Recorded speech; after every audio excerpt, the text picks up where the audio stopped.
There's a ship drifting somewhere in the ocean without a crew. The last time someone saw it was over 50 years ago.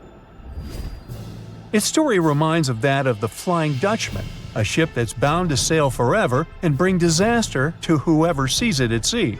At least the legend says so. Unlike the Flying Dutchman, the SS Bay Chimo was definitely real and built for a German company in Hamburg and began as an ordinary cargo ship. It was trading supplies between Hamburg and Sweden in the Baltic Sea starting from 1914. It had a strong steam engine and a hull made of steel. A few years later, it became British property. Then, in the 1920s, a Canadian company purchased it for around $18,000, a huge amount of money back then. The new owner, the Hudson's Bay Company, was actively using the ship for several years. They would often send it on voyages from its home port in Scotland to Siberia, Alaska, the Yukon, and the Northwest Territories. It also passed through the Panama Canal and even the Suez Canal, with fur pelts for sale on board. Sometimes it would also transport passengers. It had completed 9 successful voyages before this strip of good luck came to an end. Starting from the 1930s, SS Bay Chimo would have trouble with ice and storms. When it first got trapped in ice in October of 1931, some of the crew managed to escape to Alaska. 15 of 22 sailors decided to stay with their vessel and try to save it.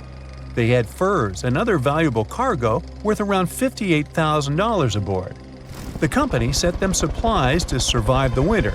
They set camp near the ship out of the hatches, tarpaulins, and other materials, and offloaded the cargo.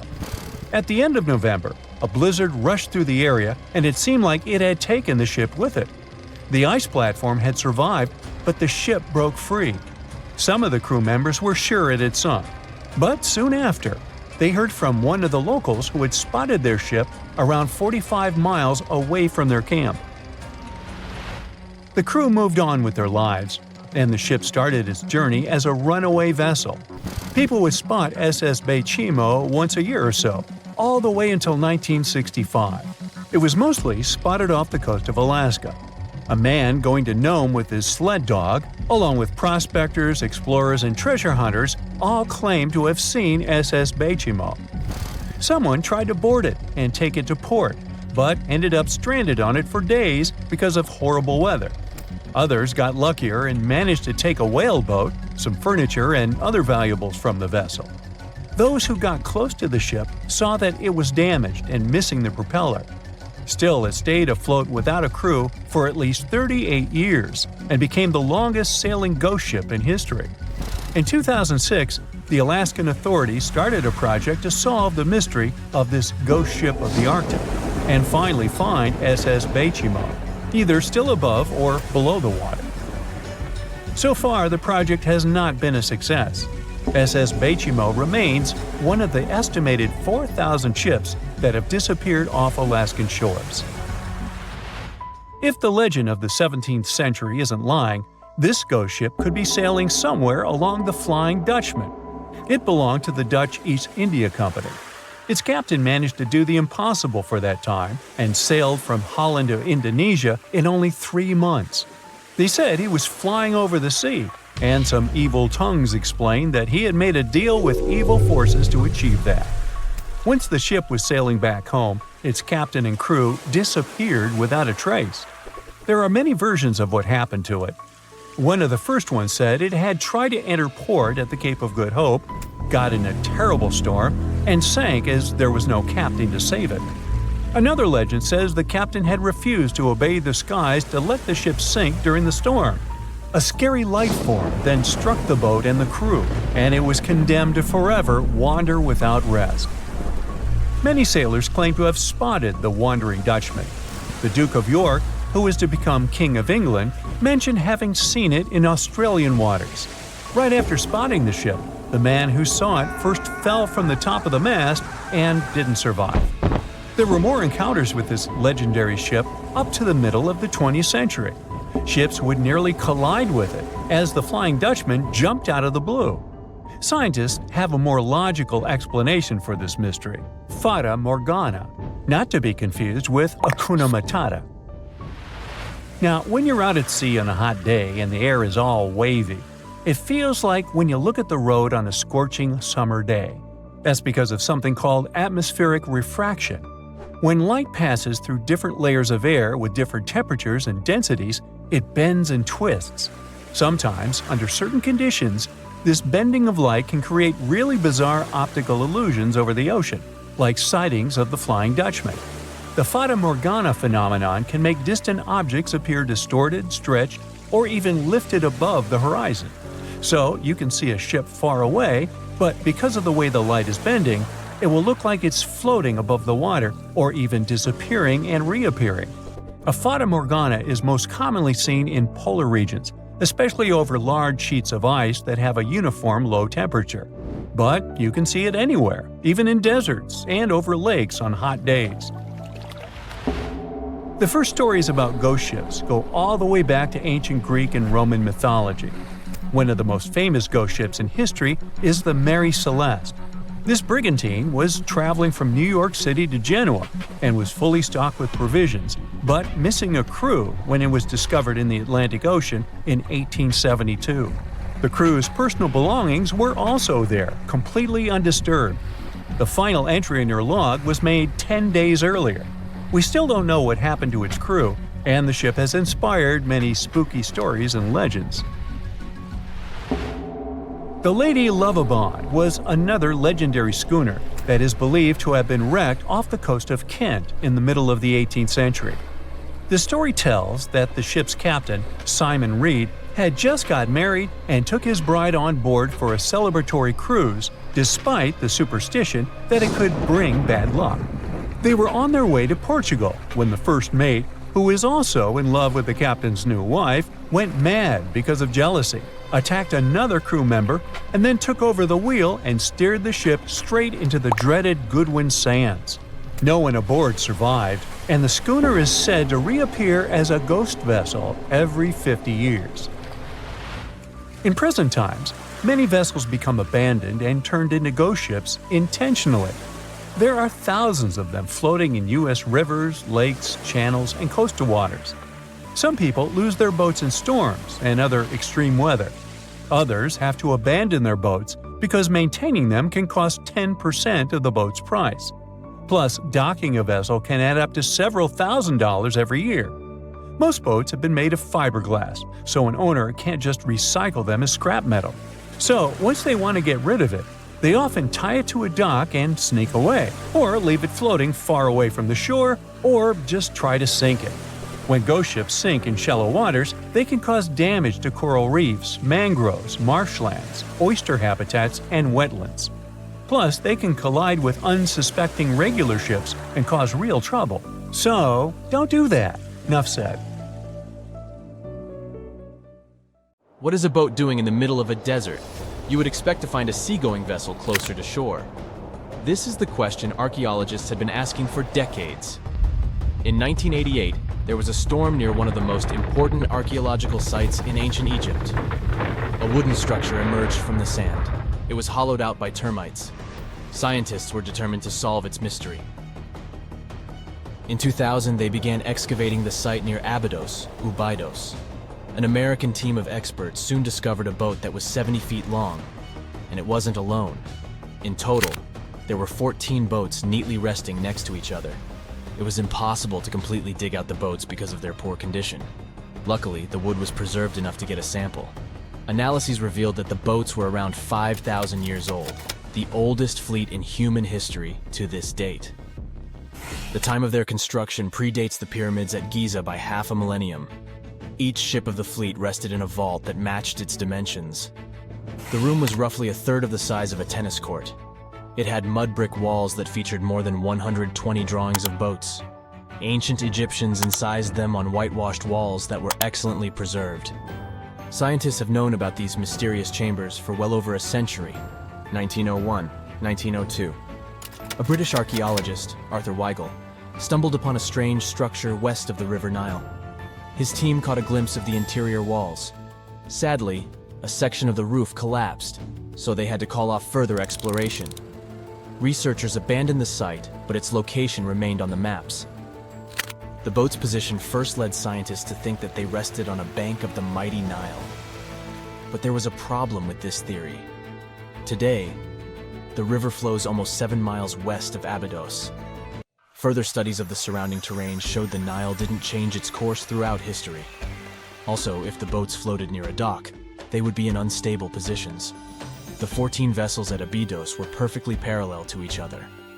There was only one conclusion possible. Someone had deliberately placed them like that.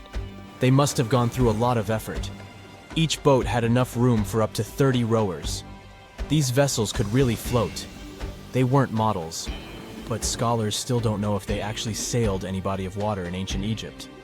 This doesn't diminish the importance of the find. Previously, archaeologists found only small-scale models.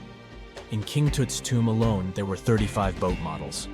For a long time, these figurines were the only clues as to how ancient Egyptian vessels looked like. The boat's design confirms that they were the real deal. They are the earliest surviving examples of something called built boats. Ancient people constructed primitive vessels by hollowing out large tree trunks. The alternative was reed that was tied together to form a raft. The boats at Abydos had planks tied together.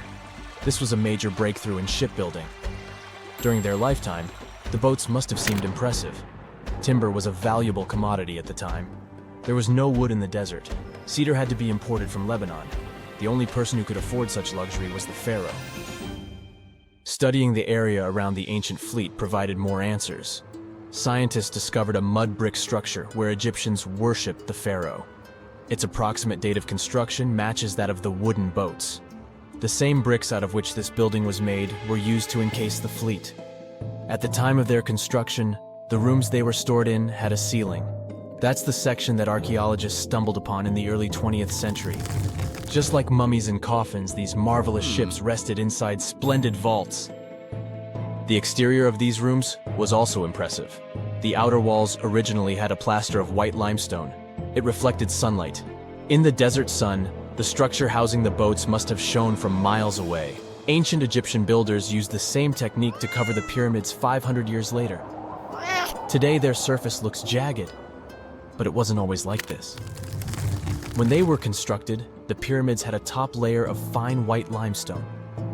Their surface was smooth and it gleamed in the sunlight. Instead of stairs, the outer layer of the pyramids was more of a sleek ramp. Archaeologists were left with one final question. Which pharaoh owned the fleet? The answer lay just a mile from the site. This is where the tomb of a pharaoh from the 5th dynasty rested, King Senwosret III. Its time and style of construction matched the ones of the chambers with boats.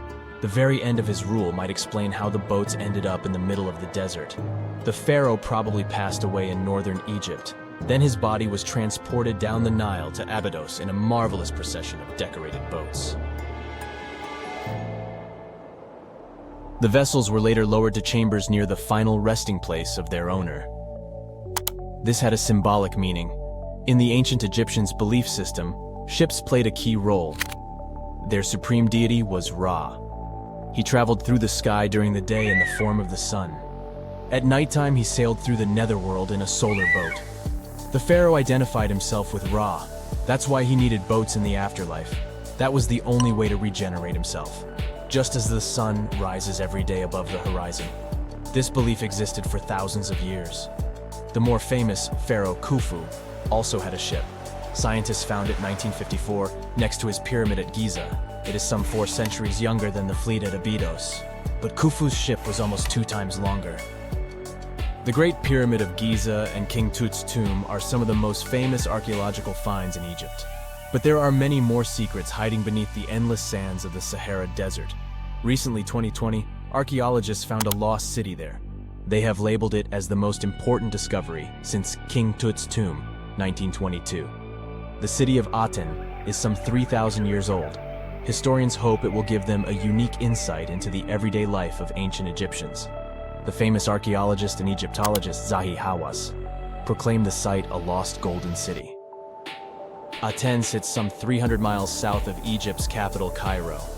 It is close to the famous Valley of the Kings. Archaeologists first found sections of mud brick walls that spread out in all directions. They discovered complete rooms with tools of everyday life inside. The research team unearthed a bakery, a residential neighborhood, and an administrative district. They all date back to the time when the Egyptian civilization was the wealthiest in its long history. They were also the first to make objects from iron. In 1911, scientists found a set of iron beads near a village in Lower Egypt, El Girza. These are the earliest known iron artifacts. The discovery is literally out of this world. Ancient people made them by beating into shape a piece of a meteorite. The 9 beads were once part of an ornate necklace.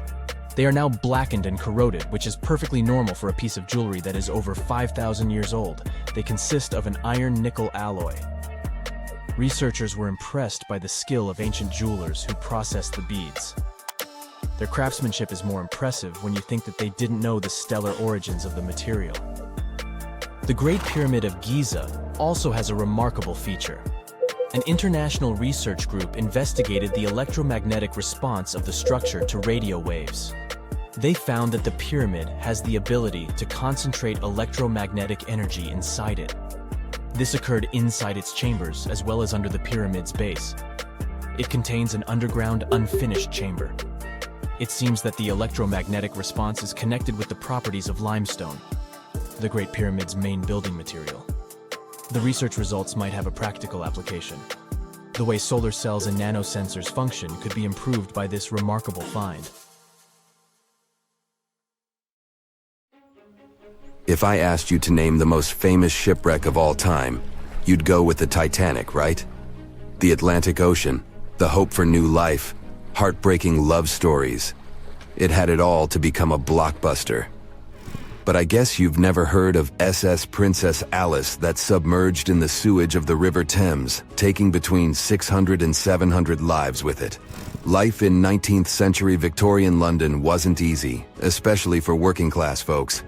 Affordable public transport and bank holidays made it a bit easier. The people could escape to the coast on a train or pleasure boat, even if it was just for a day.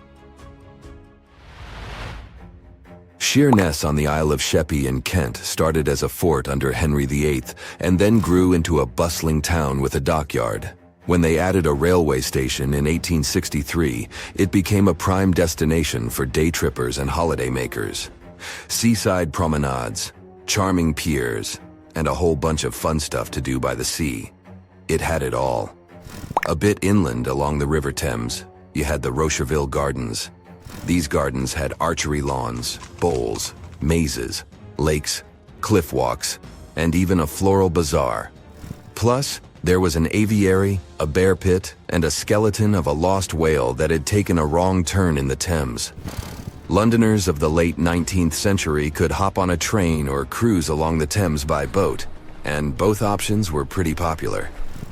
But on the 3rd of September, 1878, way more people than usual opted for the boat. They chose it over the railroad after a passenger train had collided with goods wagons in Kent, taking the lives of 5 people. The river felt like a safer way to go. One of the ships available for the trip was the SS Princess Alice. The paddle steamer was first launched in 1865 on the west coast of Scotland. Its original name was the Bute, and it was used as a ferry for the passengers of the Weems Bay Railway Company. A couple of years later, it was sold and renamed after Queen Victoria's 3rd child. Then, it was sold again and got the nickname the Shah's Boat, as it transported the Shah of Persia up the Thames to Greenwich in 1873. The ship had gone through several alterations in its lifetime. It got new boilers and watertight bulkheads. The Board of Trade had inspected it and marked it safe. In the year of its final voyage, it was officially allowed to carry up to 936 passengers between London and Gravesend in calm water. On the day of the tragedy, Princess Alice was on what was called a moonlight trip downstream from Swan Pier near London Bridge to Sheerness, Kent and back. The trip wasn't expensive, so most of the passengers were from the working class. There was also a musical band aboard to keep the spirits up. The 3rd of September was a bright day, and many families were happy they could catch some final summer sun rays and enjoy fresh sea air. The then owner of the ship, the London Steamboat Company, had several vessels working on the route. The passengers were free to hop on and off different ships. At around 6:30 p.m., After a beautiful day in the open, the SS Princess Alice headed back to Swan Pier. No one kept official lists of passengers, so we'll never know exactly how many people were on board that evening. But they say the steamer was close to its full capacity. As it got darker and cooler, many families decided to stay inside the saloon or in their cabins below. Some stories from the steamer sound like fate. The captain of Princess Alice let his steerer stay at Gravesend and replaced him with one of the passengers. John Ayres was a sailor but had little experience at the Thames or with a vessel like Princess Alice. Alfred Thomas Merriman, a chef from East London, had been offered to work on the steamer at the last moment. He was 30 years old and a father of 4, so he couldn't say no to extra money. At around 7:40 p.m., he was standing on the deck by the saloon door. By that time, Princess Alice had passed Tripcock Point and entered Galleon's Reach. The passengers could see the North Woolwich Pier in the distance. Many of them planned to disembark at that stop. And that's when Merriman noticed a huge ship carrying coal. It was Bywell Castle. This vessel normally carried coal to Africa, but it had just been repainted at a dry dock. Bywell Castle was going to Newcastle to pick up some coal and transport it to Alexandria, Egypt. The ship's captain, Harrison, wasn't too familiar with these waters, so he called in Christopher Dix, a seasoned Thames River pilot, to lend a hand, even though he didn't have to. The ship had a fancy raised forward part below the deck, and Dix couldn't quite see what was in front of him. So, they had a sailor on lookout duty. As they set sail from Millwall at the speed of 5 knots, 5.7 miles per hour, they tried to stick to the middle of the river, but other boats had other plans. When they were approaching Galleon's Reach, Dick spotted Princess Alice's red port light, headed their way, but planning to pass on the right side. At the same time, Grinstead, the captain of Princess Alice, was going against the river's flow, trying to find the smooth waters on the south side. He adjusted his course, steering into Bywell Castle's path. Both crews realized they were headed for a collision. Dix tried to steer clear and even ordered reverse full speed on the engines, but it was too late. The Bywell Castle collided head-on with the Princess Alice, which was much smaller, weighing less than a third of the 890-ton coal-carrying collier. It sliced the passenger steamer in two. As Merriman remembered later, laughter on board immediately changed into screaming and panic. Some people rushed to the bridge for safety. Merriman hurried to the captain, asking what to do next. The captain's response was grim. "We are sinking fast. Do your best." The ends of the steamer went high into the air, and the middle just sank, taking passengers with it. Those unfortunate ones who were below deck were tragically trapped. The impact caused tons of untreated sewage to gush from outlets near the collision site.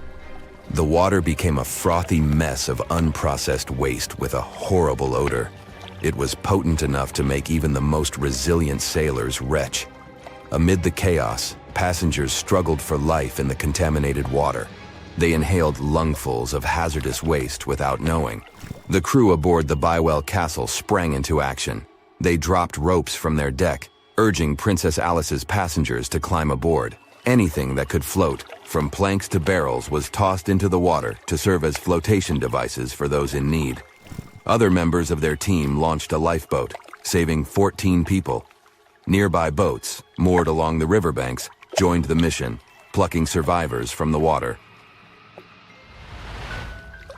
Many of Princess Alice's passengers didn't know how to swim, and it was even trickier for ladies wearing long, heavy dresses. Merriman was among the lucky ones who could swim. He first held on to a piece of wreckage, and then, when others got to it, swam away and caught onto a rope hanging over the side of the Bywell Castle. They managed to save around 130 people this way. Another survivor was Robert Haynes, who played in the Princess Alice band. He was fond of ships and had noticed the Bywell Castle a couple of minutes before the collision. He chose not to follow the rest of the band, who went downstairs for a break, and that saved his life. Princess Alice's sister ship, Duke of Teck, arrived 10 minutes too late to assist with the rescue efforts. Only 2 people who had been below deck or in the saloon managed to survive the collision. We still don't know the total count of lives taken on that day, but it's somewhere between 650 and 700. And what makes this story even more tragic is that it has been mostly forgotten.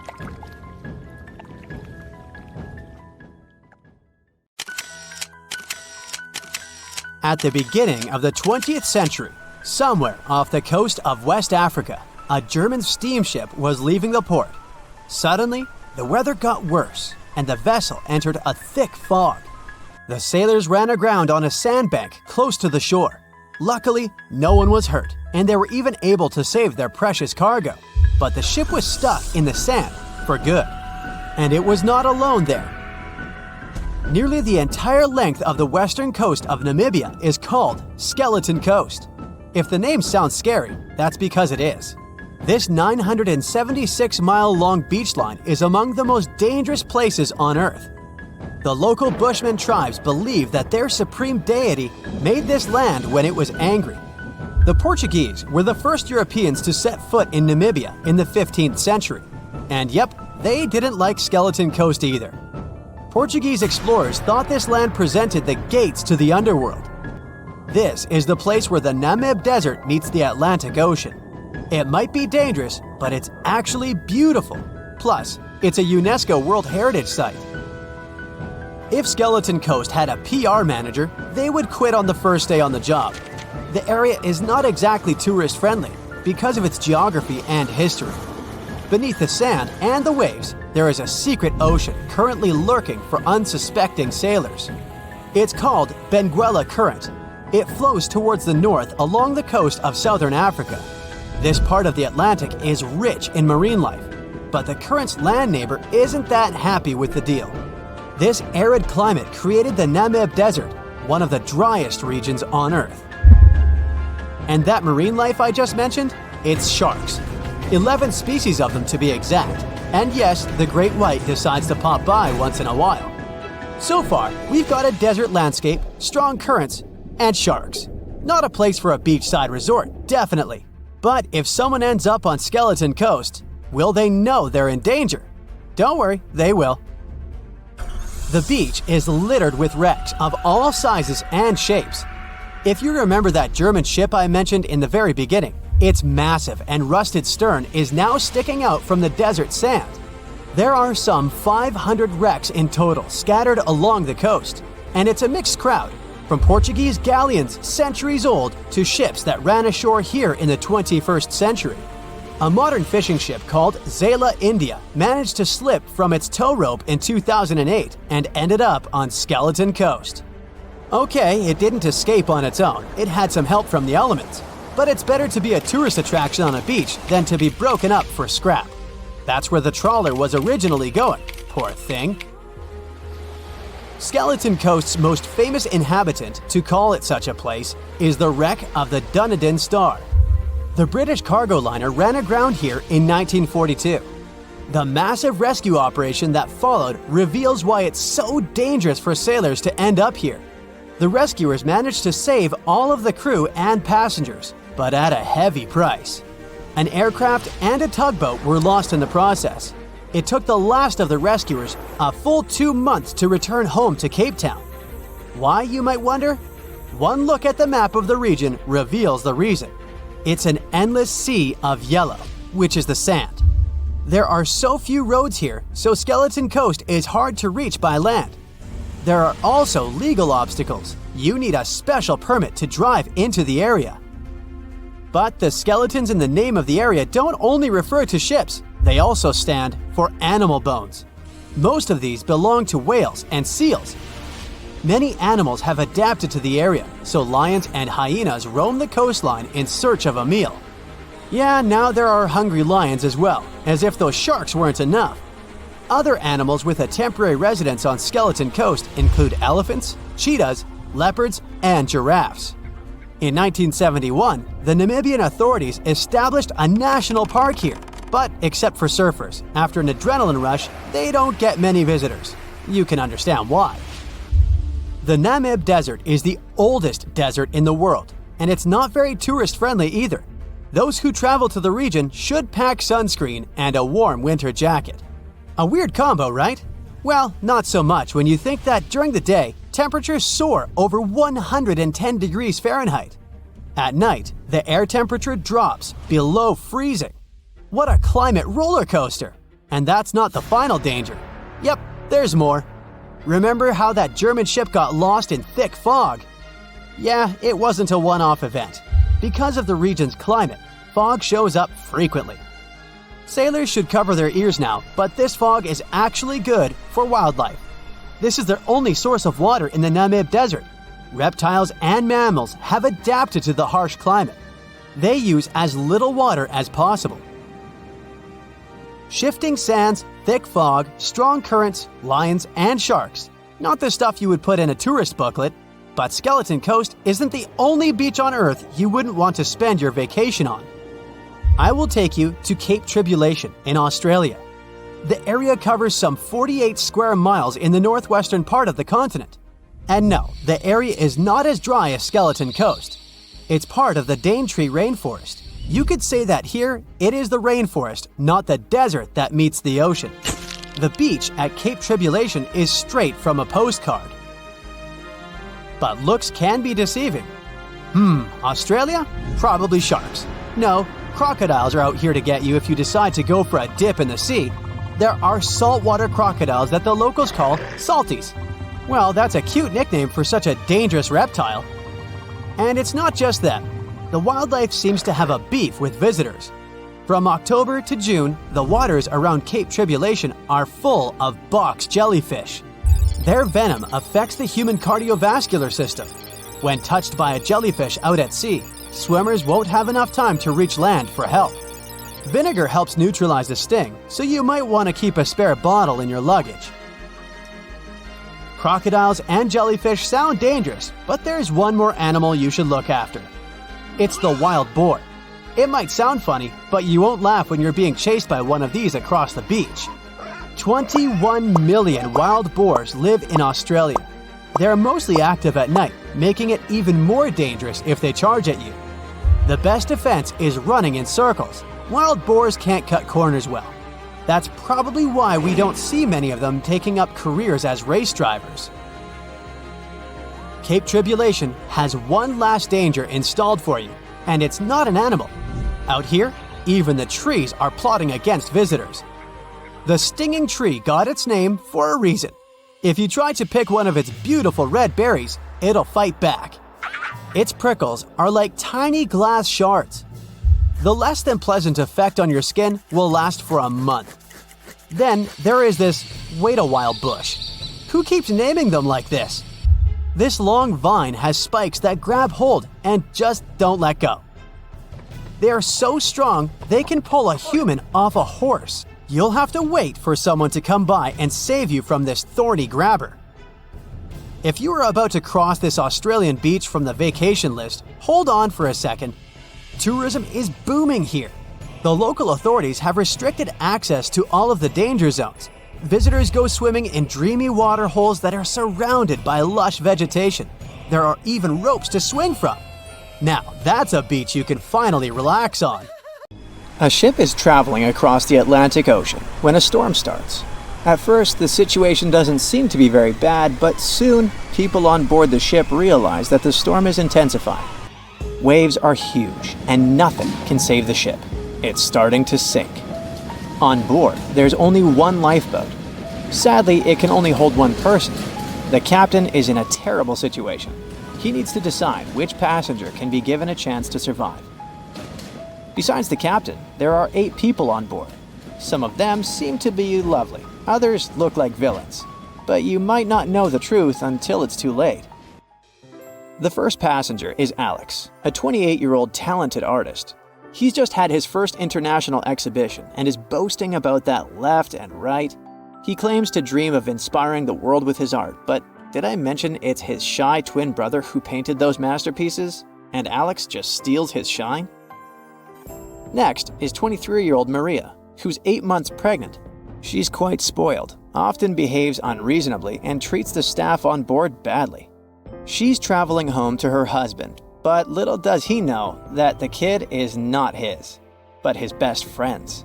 And she's been cheating on him since forever. Though we can't let this innocent soul perish, can we? Despite his untidy appearance, this 65-year-old scientist, Professor Marcus, is a leading researcher in the field of gene therapy.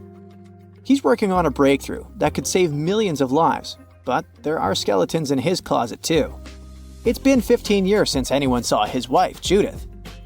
Does Marcus's scientific progress have something to do with the mysterious disappearance of his wife?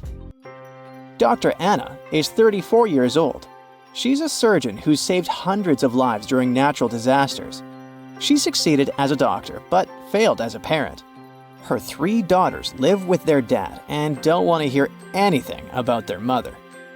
78-year-old Teresa is a widow whose family gave up on her because of her bad temper. She's traveling for the last time in her life to visit her late husband's grave. A little boy, Mark, is just 7 years old, but his unruly character has caused a lot of arguments between the other passengers. He's traveling alone since his parents are supposed to meet him on the shore. This brat's parents are too busy working, so he gets more and more uncontrollable.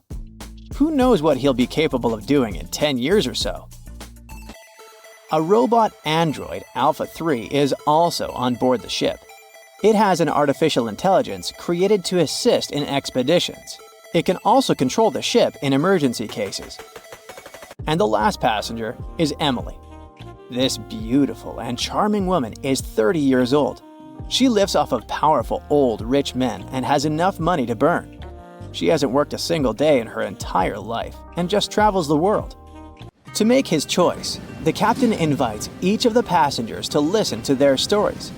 He asks each of them just one question. Why would you be the one to survive? Alex says, "You see, my art can inspire and change the world. Looking at my works, they help people see the beauty of life, especially during difficult times. I must continue living. I have so much to show through my paintings." Maria answers, "Can't you see that a new life is growing inside my body? It's me and my unborn kid who must survive. We risk losing a talented doctor or an artist in the future. It's not just my life we're talking about." Professor Marcus says, "My work is not finished yet. It might save thousands of lives. I'm close to a breakthrough and I need to live to make it." Dr. Anna says, "My hands save lives. I have proven many times that I can do the impossible in extreme conditions. The world can't lose my skills and knowledge." The elderly woman begs, "Please, you must understand me. I might have lived a long life, but I want to see my husband's grave." Mark says, "I'm still a kid. My parents are waiting for me at home. I want to hug my mom and dad." Alpha 3 states that it was created to serve and help people. Its ability to analyze situations and make rational decisions in a crisis can be used to prevent future disasters.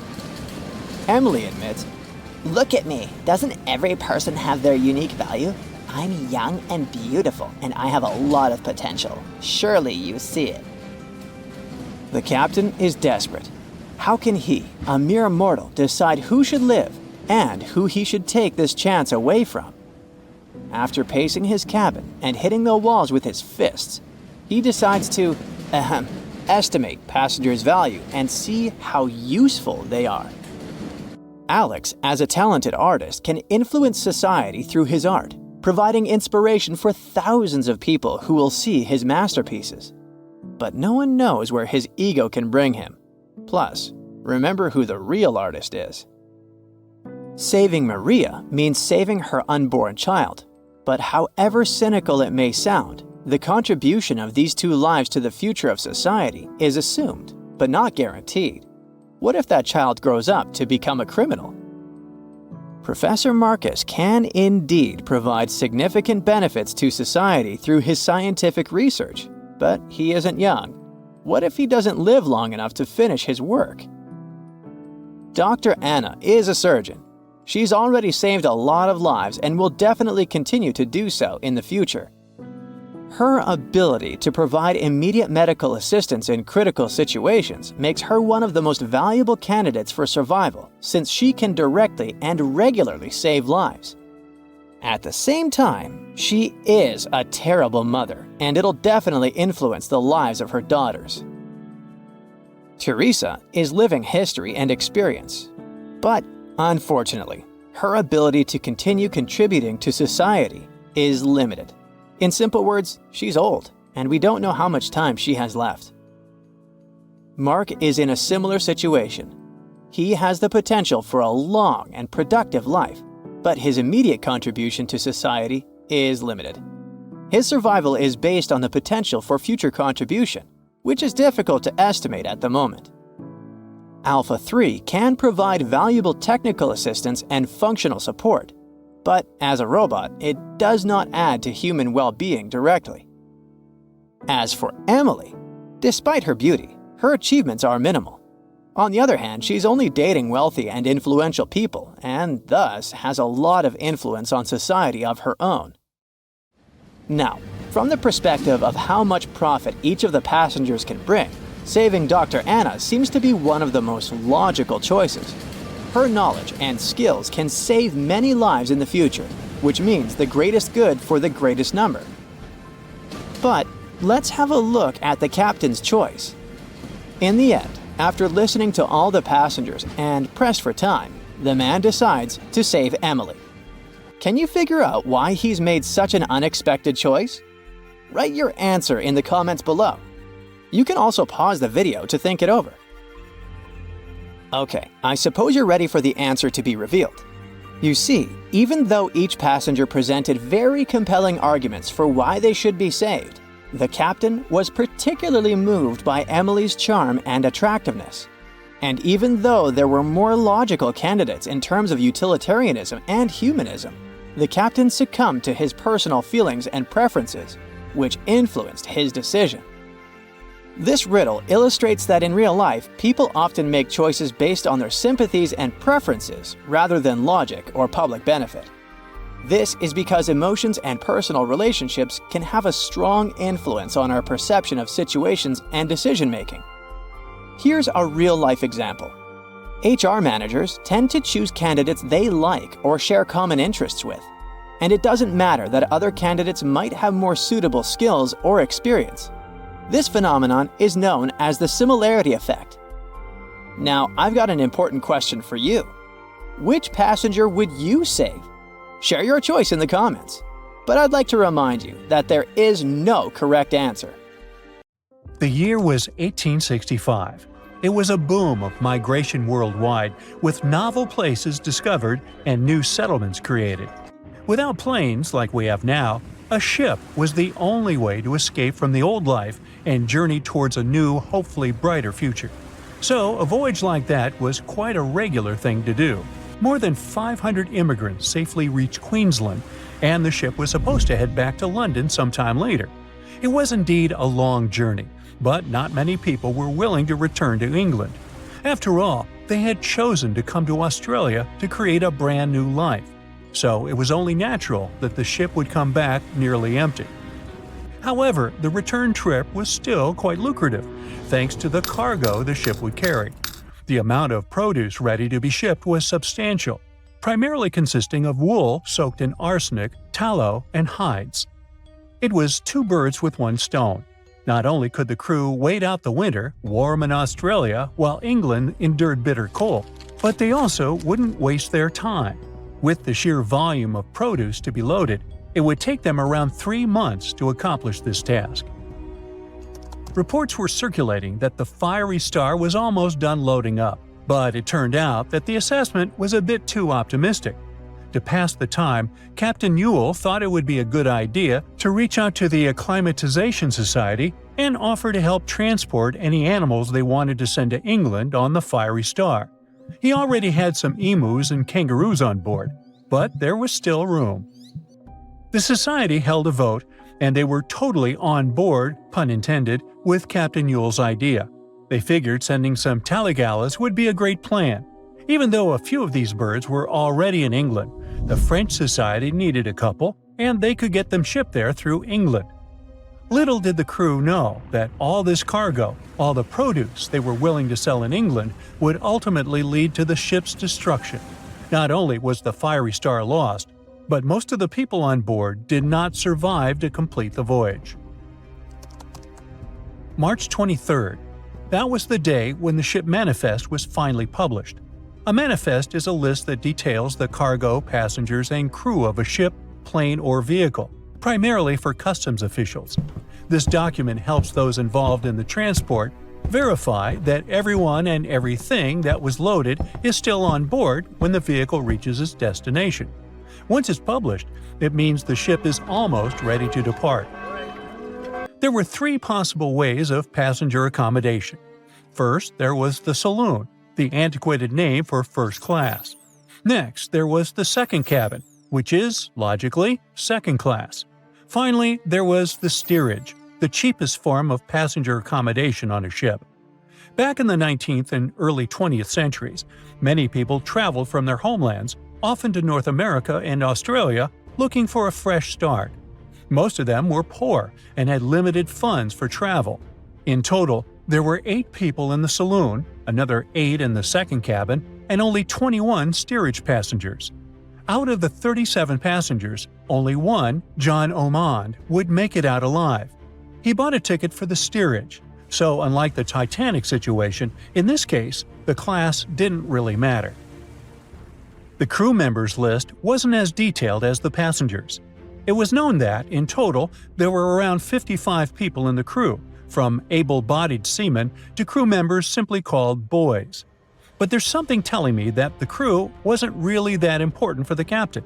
In reality, all that mattered to him was to make as much money as possible, shipping tons of dangerous, flammable cargo.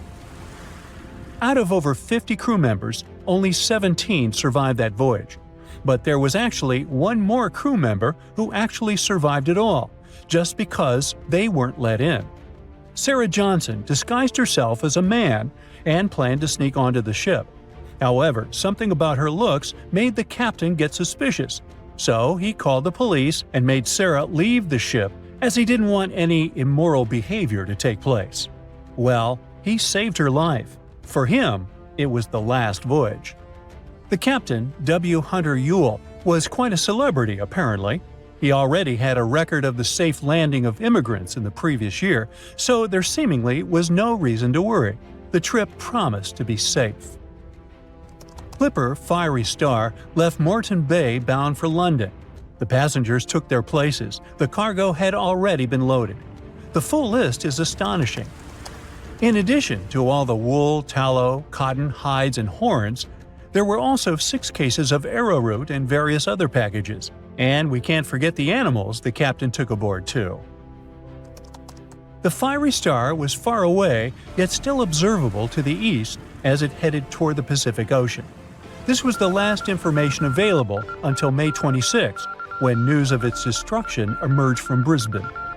Chief Officer William Sargent's log reveals that the Fiery Star took 12 days to reach the southern tip of New Zealand, passing on April 11, 1865. The trip was going well until heavy seas ruined 2 longboats on April 17th. On this day, a strong odor of smoke alerted the captain. When he checked, he found the lower hold completely filled with smoke from a fire fueled by the ship's flammable cargo. The hatches were quickly closed to try to contain the flames, but by the next day, the heat and toxic smoke had forced passengers out of their cabins. George Maber was one of the lucky survivors. He was the ship's engineer, and he recalled the chaotic events on April 20th, as Captain Ewell and most of the crew and passengers tried to evacuate in rough weather. At around 6 p.m., the ship took on water, and without much warning, Captain Ewell, 4 crew members, and a few female passengers hopped into a lifeboat and headed out. The next boat, managed by the second mate, Mr. Adio, was a gig, followed by a crowded jolly boat. Lastly, there was a waste boat, which was barely seaworthy, with 2 men constantly bailing water to keep it afloat. The plan was for the boats to stay close to the Fiery Star overnight and head for the Chatham Islands the next morning. But by dawn on April 21st, all 4 boats had vanished without a trace. On the burning ship, there were 17 crew members and passenger John Oman, who banded together under Chief Officer William Sargent's leadership. For 5 days and nights, George Maber pumped water on the fire without rest. He volunteered to go down the forehatch with a rope around him and a handkerchief over his mouth.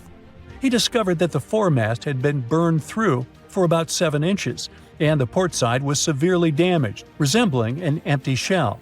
Exhausted, he returned for fresh air, but later descended again with Quartermaster Marshall to access a water tank. They couldn't open the lid, and as George crawled over the hides, he felt himself sinking. When they reached the deck, they collapsed from exhaustion. The cargo had been destroyed by smoke and fire, and the heat on the deck was intolerable. The crew survived on limited rations and caged chickens, using every spare piece of wood, including pigsties for the pumps. Distressed pigs ran wild in the heat. A raft was constructed, but was too weak for the open sea. Sleep was elusive, and the crew had lost everything, with only hopes of reaching land or meeting another ship. Finally, the Dauntless appeared and sent a lifeboat to the Fiery Star. Captain Moore boarded the Fiery Star on May 12th, and after assessing the situation, he agreed that the crew could do no more. They boarded the Dauntless at 4 p.m., witnessing the Fiery Star succumb to flames by 11:30 p.m. It was a narrow escape. They said it was the most technologically advanced ship. They said it was unsinkable. And when it sank, they made a movie about it. These were the main reasons why the Titanic disaster became world famous. But unfortunately, this is not the only large-scale shipwreck. And sadly, there have been cases much worse than the tragedy of the Titanic. One of them occurred on April 27, 1865. The Sultana steamboat carried passengers and cargo daily between St. Louis and New Orleans. It was a pretty large wooden boat with 3 decks and was 260 feet long and 70 feet wide, almost twice the size of a basketball court. The ship could carry about 350 passengers, but on that unfortunate day, more than 2,000 people were on it. On April 23rd, she was making a routine voyage from New Orleans when it broke down. Something was wrong with the boiler, so the vessel docked in Vicksburg for repairs. At the port, the ship's captain, James Cass Mason, found out about an excellent opportunity to earn a lot of money. All he needed to do was to transfer a large group of former prisoners to the north. The captain agreed to do it, but the problem was that the boiler required a lot of time to repair. Mason was afraid that his competitors would take the job, so he decided to sail despite the malfunction the ship had. He patched up the holes in the boiler instead of a big repair and invited all the ex-prisoners on board. So, there was a broken boiler, an excess number of passengers, a lack of lifeboats, and not the best river conditions. Also, the captain refused to send the ex-prisoners to the hold, so they were all with ordinary passengers. There were strong chances for a shipwreck, but the greedy desire to earn more money was stronger. The Sultana went on a voyage and sailed up the river for 2 days. At this time, one of the biggest Mississippi floods in history began. The river overflowed its shores because of the flood, with the water level rising several feet.